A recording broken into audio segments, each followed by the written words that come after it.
굿모닝, 우당탕군입니다. 이번엔 우리 동네 프로젝트 1탄 원미동. 자, 우리 동네 프로젝트가 뭐냐면 제가 한 10년 전쯤에 어플을 하나 개발해보고 싶었거든요. 우리 동네 프로젝트라고. 동네마다도 다 유명한 곳이 있고 랜드마크가 있고 한 경우가 많이 있잖아요. 그런 곳들을 마치 포켓몬 모으듯이 내가 직접 가보고 거기서 GPS 찍혀서 뭐 배지 같은 걸 타고 다 모으면은 지자체에서 뭐 선물을 보내준다던가 뭐 이런 식으로 어떻게 생각하면 관광 어플이죠. 이런 것들을 만들어보고 싶었는데, 그래서 이번에 그냥 제가 유튜브 운영하면서 우리 동네 프로젝트로 제가 아는 동네부터라도 한번 소개를 해보고 싶은데, 일단은 이 원미동의 랜드마크 원미산에 한번 올라가 볼 거예요. 소풍 분위기 내기 위해서 김밥을 사가지고 한번 올라가서 찍어보도록 하겠습니다. 제가 찾아온 곳은 용행담 김밥인데요. 저번에도 여기 한번 왔었는데 저렴하고 맛있더라고요. 그래서 여기서 김밥 한 줄 포장해서 가보도록 하겠습니다. 김밥 한 줄만 좀 포장해주세요. 잠깐 영상 좀 찍고 해봐도 되나요? 안 돼요? 저는 사실 여기가 유명해진 먹은 사람이에요. 맛의 퀄리티가 떨어지는 것 같아요. 제 채널 그렇게 잘 나간 채널이 아니라서 몇 명이 볼지 몰라요. 그렇다면 허입니다. 근데 되게 인테리어가 좀 남다른 느낌이 있더라고요. 인테리어의 의미는 김밥이라 하면 우리가 소풍이 갑자기 생각이 나고 네. 나들이가 생각이 납니다. 공간이 외부에서 보는 거하고 달리 들어오면 굉장히 몸 기운이 느껴지는 그런 화사함이 분위기가 완전 다르더라고요. 네, 더 실충적으로 들어가면 약간 치유의 의미도 있어요. 맞아요. 저 좀 네, 느꼈던 것 혹시 같아요. 네. 뭔가 마음이 환해지면서 괜찮을 것 같다 맛이. 용담 뜻이 뭐지? 했는데 네, 표면적인 뜻은 용기 내어 행복을 담답니다. 용자는 저희 남편의 이름에 한자가 있고 담자가 저희 딸이 있습니다. 그 딸의 이름에 담자가 있습니다. 그들에게 행복을 선물하기 위해서 이 김밥을 사는 게 포도에 있는 의미가 있습니다. 보니까 이렇게 오래되지는 않은 것 같더라고요, 여기가. 저는 식품영양학을 전공했으나 재능이 있더라고요. 그러니까. 몰랐어요. 제 내면에 재능이 있어가지고 한번 본 레시피는 그냥 다 김밥도 그냥 일반 김밥이랑 되게 다르잖아요. 건강하게 만드는 부분이 가장 김밥은 소화가 안 되는 음식 중에 하나로 김이 섬유질로 되어 있는 섬유질 덩어리라 김 때문에 소화가 안 됩니다. 소화가 잘 되게끔 부수적인 발효 식자재를 넣습니다. 그러면서 또 가격이 엄청 뭐 비싼 것도 아니고. 그렇죠. 유명 기부라고 말씀드렸습니다. 진짜 기부 수준인 것 같아요. 멋있습니다. 사장님께서 가족의 행복을 기원하며 차리신 김밥집 용행당 김밥은 정말 아기자기하고 치유의 인테리어와 함께 몸에 좋고 다른 곳에서 보기 힘든 다양한 메뉴를 정말 저렴한 가격으로 선사합니다. 다만 너무 유명해지면 곤란하다고 하시니 너무 몰려가시지 마시고요. 앞으로 이 용행담 김밥이 원미동의 맛집으로 동네 분들에게 오래도록 사랑받는 맛집이 되길 기원하겠습니다. 김밥 한 줄 포장해서 나왔습니다. 저는 그냥 허락만 받고 그냥 내부만 살짝 촬영을 하려고 했는데 정말 다양한 설명을 해주시네요. 근데 정말 멋있는 분 같습니다. 근데 여기가 그냥 뭐 인테리어만 멋있는 게 아니고 실제로 제가 먹어봤을 때 맛도 좋았고 가격도 저렴하기 때문에 추천할 만한 맛집인 것 같습니다. 그럼 저는 이어서 서광사로 한번 가보도록 하겠습니다. 서광사가 생각보다 굉장히 크고 유명한 절인 것 같더라고요. 저는 방금 보여드린 그 오르막길을 따라서 서광사 가는 길입니다. 서광사가 원미동의 굉장한 전통 사찰이기도 하고 역사는 조선 말기부터 시작이 되었다고 합니다. 그때는 이렇게 제대로 된 절이 아니고 스님들이 와서 수행하는 그런 장소였다고 하는데 1920년대인가 고산 회원 대선사 그분께서 절을 만드셨고 그때는 절골이라고 불렸다고 해요. 아까 그 오르막길까지 예전에는 다 산이었을 거 아니에요. 그러니까 산 뭐 아랫자락쯤에 있는 절이었겠죠. 당시에는 소사 쪽이 굉장히 커지게 되고 사람들이 많이 와서 살게 되면서 민가들과 맞닿은 절이 되었고 이 서광사 앞을 가로지르는 소사로가 뚫리게 되면서 한과는 완전히 단절이 된 도심 속에 절같이 되었다고 하더라고요. 처음에 서광사 웬 절이 이렇게 도심 한가운데 있을까 생각을 했는데 그런 연유로 원래는 이제 산 아래쪽에 있던 서광사가 도심 속에 절이 되었다 이렇게 보시면 될 것 같고요.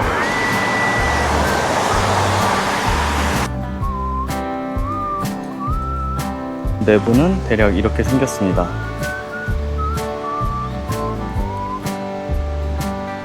오른쪽에 올라와 보니까 이런 무대인가요? 무대 같은 것도 있고 돌로 된 탑이 또 이렇게 있네요. 이쪽엔 이렇게 탑도 있고요. 여기가 가장 메인 건물이 되는 것 같습니다. 부지도 사실 그렇게 크지는 않고 웅장한 건물이 여럿 있고 이런 건 아닌 것 같습니다. 하지만 불교 신자분들에게는 이렇게 가까운 곳에서 이렇게 불상을 가까이서 메시고 내가 기도할 수 있는 공간이 있다는 게 의미가 있을 것 같습니다. 사실 제가 관계자분들 왔다 갔다 하시는데 카메라 들고 여기저기 다니기가 부끄러워서 대충 겉에만 찍어서 몰랐는데 메인 건물 뒤쪽으로 2005년 조성되었다는 거대한 와불이 있다고 합니다. 이런 중요한 특징을 말씀을 못 드렸네요. 아직 프로 정신 부족. 죄송합니다. 다음부터는 좀 더 자신감을 갖고 찍어보겠습니다. 네, 서광사를 나와서 저는 지금 원미산으로 올라가고 있습니다. 원미동의 명산이죠. 사실 이 원미산은 춘희동과 역곡동, 원미동 이 세 동에서 나눠 갖는 구조를 갖고 있습니다. 하지만 정상은 원미동 쪽에 속해 있기 때문에 원미동도 한번 조망할 겸 원미산 정상으로 올라가 보겠습니다. 근데 원미산 자체가 그렇게 높지가 않아서 제 생각에는 그래봤자 30분이 안 걸릴 걸로 예상이 됩니다. 근데 산이 진짜 푸르르고 매미 소리가 너무 좋네요. 계단이 잘 돼 있어서 엄청 미끄럽고 그렇지도 않아요. 등산하고 있자니 이런 공간도 나오네요. 무대도 있고 넓은 공터도 있습니다. 다들 모여서 체조하시는 건가? 이런 쉼터들, 산수장들이 되게 많은 것 같아요. 정말 주민들의 삶과 굉장히 가깝게 맞닿아 있는 동네 산이다. 이 무지막지한 경사 올라와서 계속 쭉쭉 가보도록 하겠습니다. 지금 등산객 분들 있어서 좀 부끄러움, 민망해가지고 그냥 카메라만 냅다 보고 얘기하는데 정말 전남부안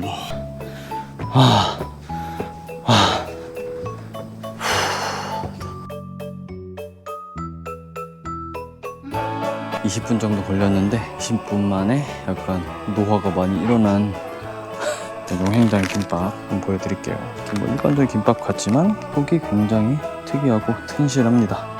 이게 3,500원 밖에 안 해요. 양도 엄청 많아가지고 주체가 안 되네. 어떤 분께서 앉아있을 때 자리 만들어 놓으신 것 같은데 멍멍이가 귀를 피하면서 저기서 먹으려고 했는데 멍멍이나 야옹이가 먹는 것 같네요.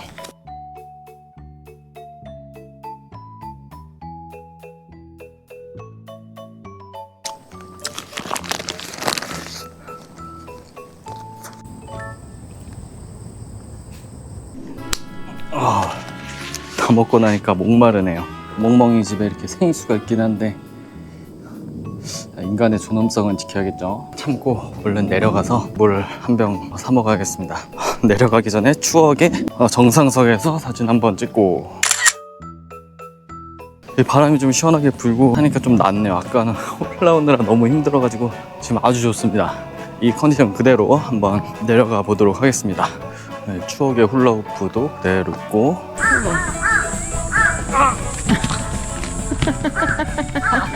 그때 해봤던 것들도 다 그대로 잘 있네요.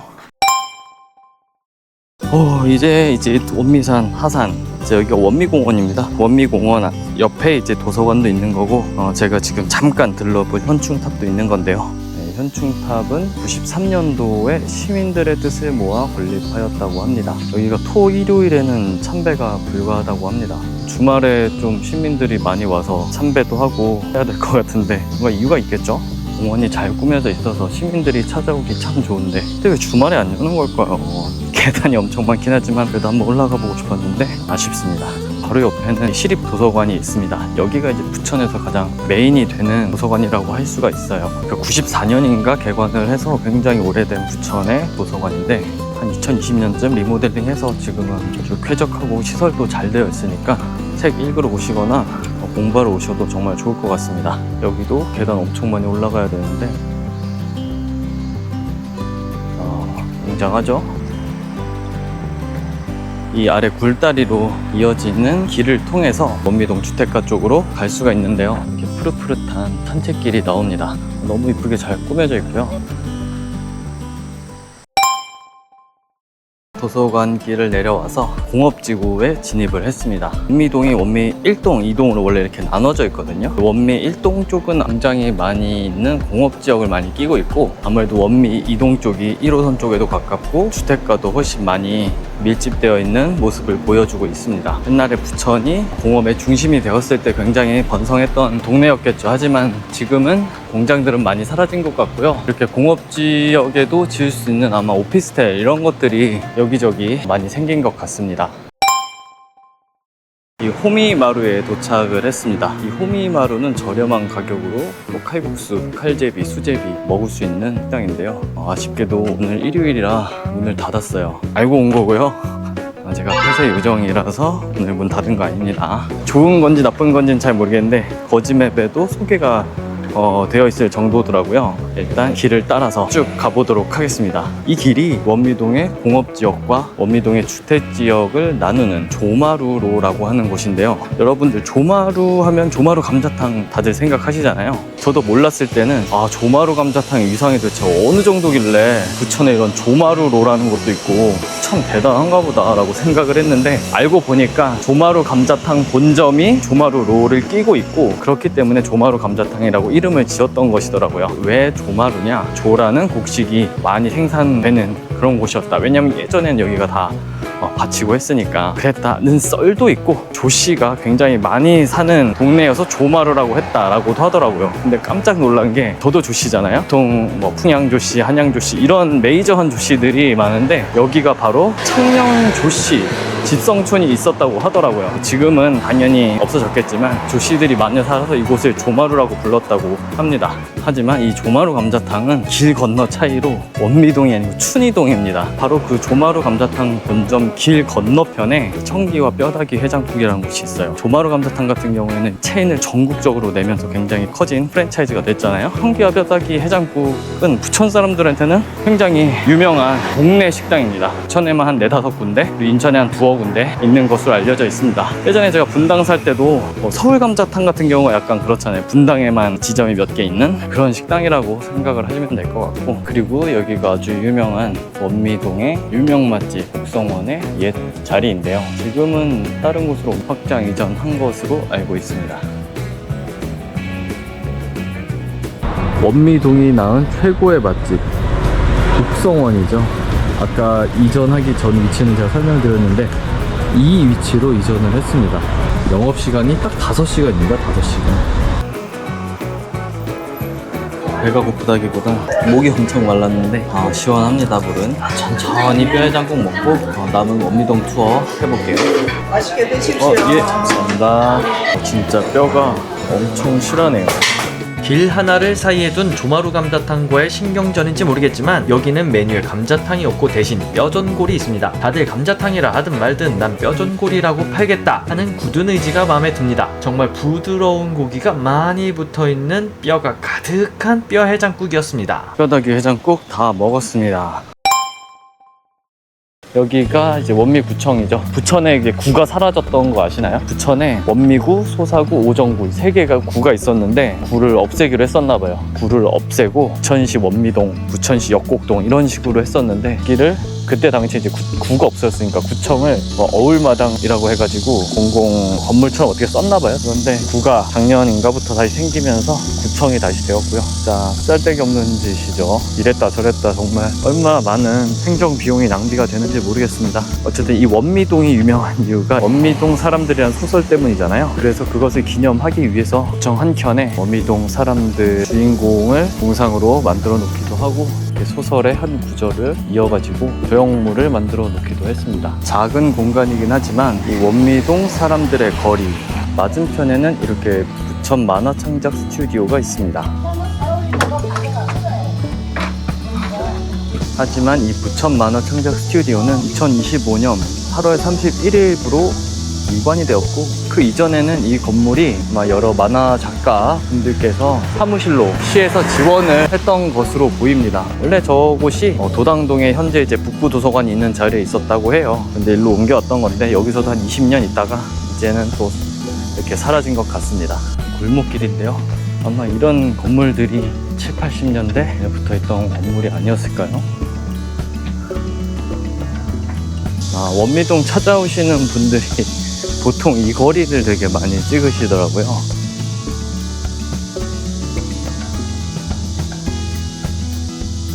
럭키라는 영화 아시나요? 1번에 원작이 있긴 하죠. 리메이크해서 만든 건데 좀 완전 색다르게 우리나라식으로 리메이크를 해서 꽤 평이 좋았던 것으로 알고 있고, 저도 재미있게 봤거든요.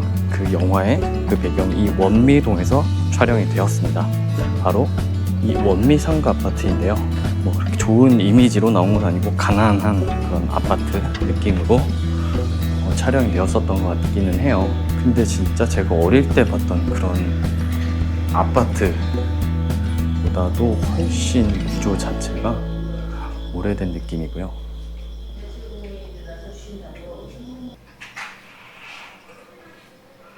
네모 모양으로 둘러쳐진 건물 모양이라 그런지 굉장히 조용하고, 제가 조금만 걸어도 발소리가 너무 커가지고 좀 민망합니다. 그런데 또 주민분들은 나와가지고 계시는 경우라든가 더우니까 문을 열어놓고 계신 경우가 많아가지고 민망해서 찍거나 하기가 조금 힘든 것 같습니다. 뭐 살기 엄청 좋은 곳도 아닌데 그분들 어렵게 사는 모습을 찍는 건 약간 실례가 되지 않을까 싶어서 일단 간단하게 대략 모양만 보고 나왔습니다. 이왕이면은 그 영화에 나온 그 호수 앞에도 한번 가보고 싶었는데 이렇게 마무리하고 일단 나왔습니다. 이곳은 원미도심 공공주택 복합지구라고 하는 구역인데요. 부천도 그렇고 원미동도 그렇고 소규모지만 재건축이 되면서 조금씩 높은 새 아파트들이 생기고 있는데요. 원미동도 워낙에 노후된 주택들이 많다 보니까 조금씩 바뀌고는 있습니다만 그렇게 사업성 있는 동네가 아니어서인지 아직 대규모 개발은 이루어지지 않고 있는 상황입니다. 특히 제가 지금 있는 이 구역은 정말 길도 꼬불꼬불하고 주택들도 노후되어서 재정비가 필요하지만 사업성이 굉장히 떨어지기 때문에 민간 개발을 기대하기는 어려운 곳인데요. 그렇기 때문에 나라에서, 즉 LH에서 주도해서 공공으로 재개발을 해나가겠다고 말뚝을 박아놓은 구역입니다. 사업성이 부족할 줄 알고 시작했겠지만 해도 너무 사업성이 안 보였는지 한때 중단되었다가 2026년부터 재추진되고 있다고 하며 현재는 보상계획 공고까지 났다고 하네요. 아직 멀긴 했겠지만 1600여 세대의 대단지 아파트로 바뀌며 원미동이 천지개벽할 그날을 기다려봅니다. 원미시장이 통칭해서 원미시장이라고는 하는데 저도 몰랐는데 보니까 이 세 개의 시장이 합쳐진 구조를 가지고 있더라고요. 고향이 인천 계양구거든요. 근데 계양구에는 물론 계산시장 있고 병방시장 있고 이런 시장들이 있지만 부천에 와보니까 정말 재래시장이 많더라고요. 거의 동마다 한두 개씩은 다 있어. 아차차, 마이크 배터리가 나갔었네요. 그래서 나레이션으로 대신하도록 하겠습니다. 이곳 원미시장은 가장 아래쪽에 금강상점가, 가운데 원미부흥시장, 위쪽에 원미종합시장이 하나를 이루고 있다고 하는데요. 금강상점가는 시장이라기보다는 시장스러운 상점들이 위치해 있는 길거리라고 보면 될 것 같고요. 이 부흥시장부터가 찐 원미시장이라고 볼 수 있습니다. 부천에 이런 시장이 엄청 많기 때문에 사실 엄청나게 특출난 시장은 아니고요. 저는 사실 이런 길거리 재래시장에 요새 누가 가나 했는데 생각보다 재미있고 저도 자주 오게 되고 그렇더라고요. 물론 멀리서 찾아올 정도는 아니지만 집 근처에 있으면 가끔 구경하기 재밌는 콘텐츠? 오며 가며 사람 구경, 물건 구경, 시세 조사도 하고 필요한 것들 손쉽게 살 수도 있고 엄청 좋습니다. 제가 이전에는 소사역 근처의 소사종합시장, 부천역 근처의 부천자유시장 몇 번 가보긴 했는데 원미시장은 생각보다 중국 가게들이 많지 않은 모습이었습니다. 자유시장이나 소사종합시장은 중국어가 여기저기 들리는데 그에 비하면 원미시장은 규모에 비해서 중국 식품점이라든지 식당이라든지 뭐 그런 가게들이 적더라고요. 교통이 안 좋아서 여기까지는 진출 안 한 걸까요? 이 시장이 8시에 문 닫거든요. 8시쯤 되면 이제 거의 다 문 닫아서 뭐 사기는 어렵다고 봐야 됩니다. 조용해지네요. 긴 영상 봐주셔서 감사하고 다음 우리 동네 프로젝트 2탄으로 찾아뵐 수 있기를 바랍니다. 많이 사랑해주시고 구독과 좋아요, 알림 설정까지 부탁드려요. 안녕.